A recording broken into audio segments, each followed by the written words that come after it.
Salut les amis de la deuxième secondaire. Aujourd'hui, on va étudier ensemble la photosynthèse, qui est très importante pour la nutrition autotrophe chez les plantes vertes.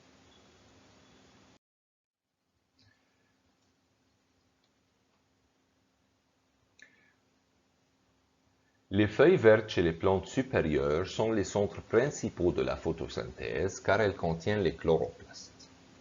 Les tiges herbacées peuvent aussi participer partiellement à cette opération car elles contiennent un tissu de chlorenchyme renfermant les chloroplastes. Maintenant, on va voir la composition d'un chloroplaste ensemble. Voici une figure ou un croquis d'un chloroplaste. Chez les plantes supérieures, les chloroplastes ont la forme d'une lentille convergente qui apparaît comme une masse homogène sous le microscope optique. Grâce au microscope électronique, on a pu voir que le chloroplaste se compose d'une membrane double extérieure fine de 10 nanomètres d'épaisseur qui renferme la moelle ou stroma.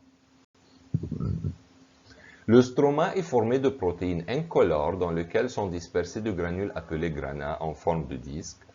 Le diamètre de chacun d'eux est de 0,5 microns et son épaisseur est de 0,7 microns. Ils sont rangés régulièrement en chaîne à l'intérieur du chloroplaste. Chaque granule se compose de 15 disques ou plus placés l'un au-dessus de l'autre. Le disque est creux intérieurement et ses extrémités se prolongent à l'extérieur du granule pour rencontrer ceux appartenant à un autre granule voisin. Cette structure augmente la surface exposée des disques qui contiennent les différents pigments qui absorbent l'énergie lumineuse, qui sont connus sous forme de chlorophylle ou dépendent de leur couleur. Le chloroplaste renferme 4 pigments principaux comme dans le tableau suivant. Il y a la chlorophylle A qui est de couleur vert bleuâtre, la chlorophylle B qui est de couleur vert jaunâtre et les deux représentent 70% des chlorophylles.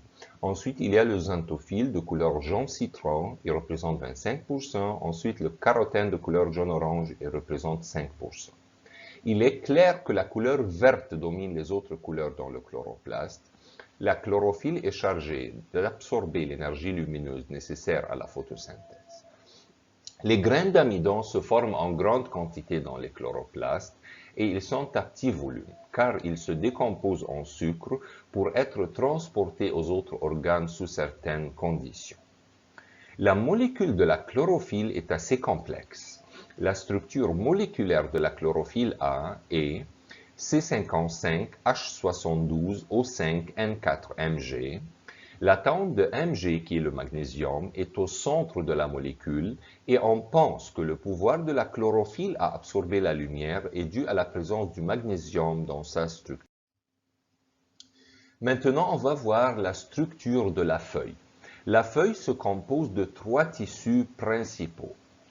Dans ce schéma, c'est un coupe transversale dans une feuille. Le premier tissu sont les 2 épidermes, supérieur et inférieur. Chaque épiderme est formé d'une seule couche de cellules de parenchyme en forme de baril, accolées, dépourvues de chlorophylle. Ces cellules sont séparées à intervalles par des stomates. La surface externe de l'épiderme est couverte par une couche de cutine sur les stomates. Ensuite, il y a le mésophile. Il se trouve entre les 2 épidermes et il est parcouru par les nervures. Il se compose de 2 couches. La couche palisadique, elle est formée d'une seule rangée de cellules de parenchyme allongées, perpendiculaires à la surface de l'épiderme supérieur.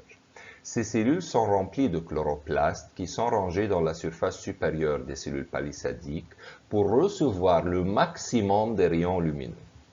Ensuite, la couche spongieuse, elle se trouve au-dessous de la couche palisadique. Elle se compose des cellules de parenchyme de forme irrégulière, séparées par de larges espaces intercellulaires.